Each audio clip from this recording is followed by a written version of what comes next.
10 games, an all SEC schedule. Don't miss a minute of the action. The Vols play here on KZ 106. Nope. Yep. Hey. Well, hitching the giddy up today. You want to do that again? Bob Kesling Call here on KZ 106, proud home of Tennessee football airs between the speakers or on your smartphone or on your smart speaker at 5:25 on the Roadshow Friday afternoons. And we release that information, of course, on our website, KZ106.com, under the All Vols page. And I think you can actually access that through the Rock Pods page as well. And then we tease you on social media. It's kind of what we do. We like to tease on social. And that's kind of what happened for this weekend's game. Bob Kesling joins me. Dodger joins me now. And it's the Bob Kesling Call on KZ 106. We have a postponement of the Tennessee-Texas A&M game because of the dang virus. It just seems it will not go away. Yeah, it's that invisible enemy that everybody's still fighting. And you kind of knew when they shut down activities at Texas A&M on Monday that there was going to be a problem. They had a player that got the virus last week. They didn't take him on the trip to South Carolina.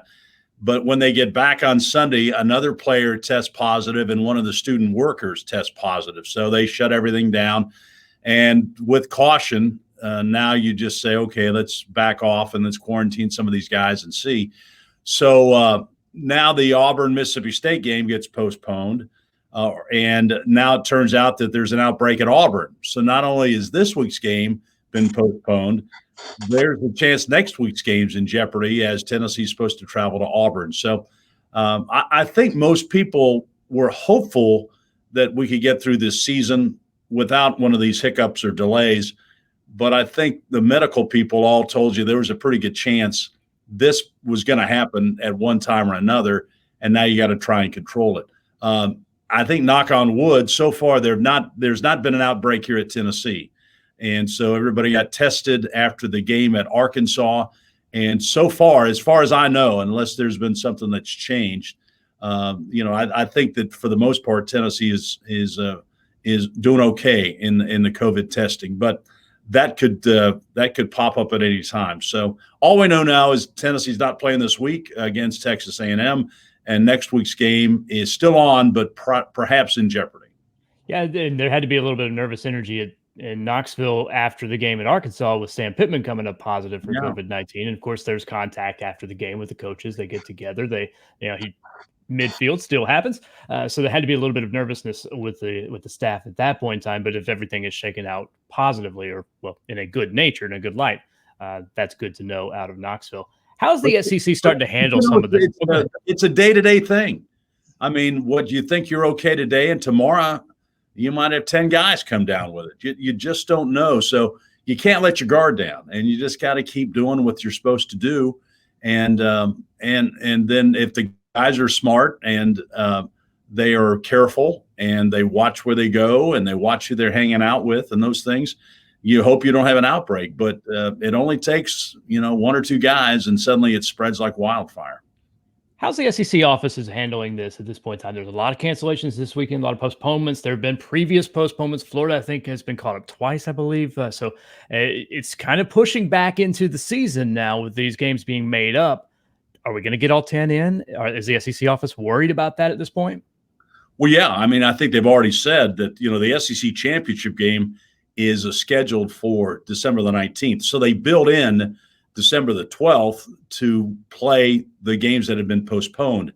Now, if you got more than one game postponed, they're keeping the December 19th available if you're not in the SEC championship game to play those games as well. So there might be a full slate of games on December the 19th with the SEC championship game being played that night. So this is still very much in the air about when you're playing and who you're playing and how you're playing and where you're playing and all those type things. It is kind of what people had predicted and hoped wouldn't happen, but I think we're right there in it. And now you're just trying to see what's coming up next. And again, it's like we've been since March. It is still kind of a day-to-day thing. And this changes, seemingly every hour, something new pops up. So you just have to be careful, wear your mask, wash your hands, stay away from people, and do what you can to play football. The game will draw or the season will draw to a close on the 19th, though. I guess that's steadfast. That date is steadfast. We're not going to run into like 2021 in the spring to finish the season, I guess, right? Yeah. What time is it, Scott? Let me know. I'll let you know in an hour if that's still rock solid. That's kind of the way we're going right now. So, the championship game is scheduled for December the 19th. They still want to have the playoffs coming up in at the end of December and in January and those type of things. So they've got a schedule that they want to stick to, but I think that they're going to have to be flexible. I think just kind of like the NFL, you're just flexible. You're playing when you can, when everything's go through the protocols and you do what you have to do. And that's when you play. To say that you've got a set schedule and you know what's going to happen, I think you're being naive. So you just have to see what the data says and who's sick and who's not sick and who can play and who can't. So, and do you have enough players to play? Even with Texas A&M coming here, they've had a bunch of guys already opt out. They've had a couple of guys that are out for the season with injuries, and now you got other guys in protocol. You start adding up those numbers, and you've still got to have a minimum of 53 to be able to play. And Vanderbilt's had a couple of games where they just barely got by, and so I don't know what the Texas A&M number is, but they're kind of creeping close to 53 right now as well, with guys that are eligible and could play this week if they were going to play. Yeah, which is a whole nother thing for coaches to worry about, of course, at that point in time. Let's take a look back over last week. There was a game last Saturday. I know all the talk has been, of course, with COVID-19 this week, but there was a game this past Saturday in Arkansas. Jared Garantano, what's his status at this point in time? Well, he's day-to-day too.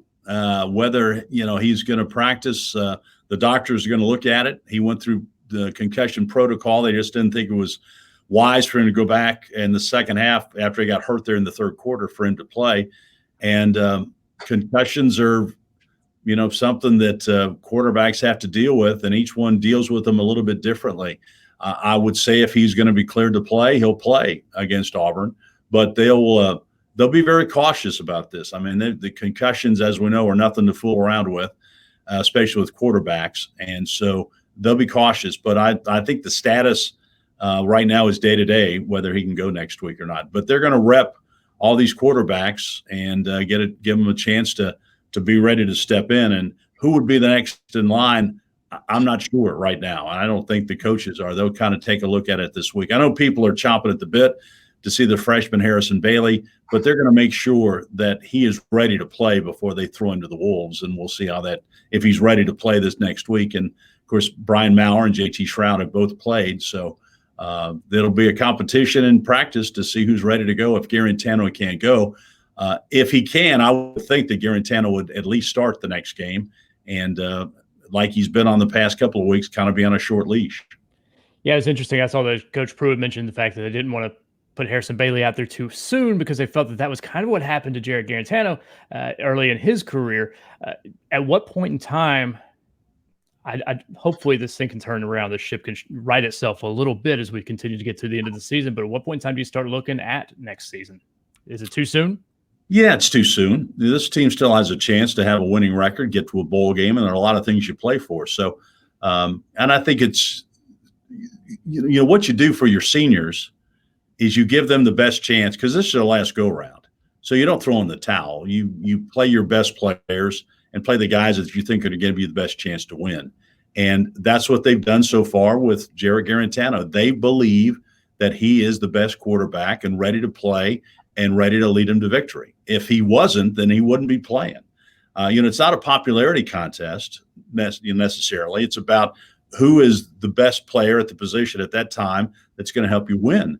The coaches, their whole situation is set up about how many games you're going to win, not how many games you play, how many games did you win. Mm-hmm. So they're not going to just throw a guy out there and throw the towel in on this season saying, well, let's look to next year. That's not the way it works. So they're going to try and win every single game they can. And you want to have a winning season. You want to build some momentum for next year. And the way you do that is that you try and win as many of these games down the stretch as you can. And so that's why if Garantano can go, I would think he would still start. But, again, it's a long way between the next game right now and where we are. It is for a fact. Well, Bob Kesling, thank you, and make the best of the weekends. We will. We will. You stay safe too. We will, Doctor. I appreciate you. Bob Kesling Call on the web at KZ106.com and video podcast form and between the speakers here Friday afternoon on Tennessee's proud home of Tennessee football, KZ106. Go Vols. Go Vols, Scott. Thank you.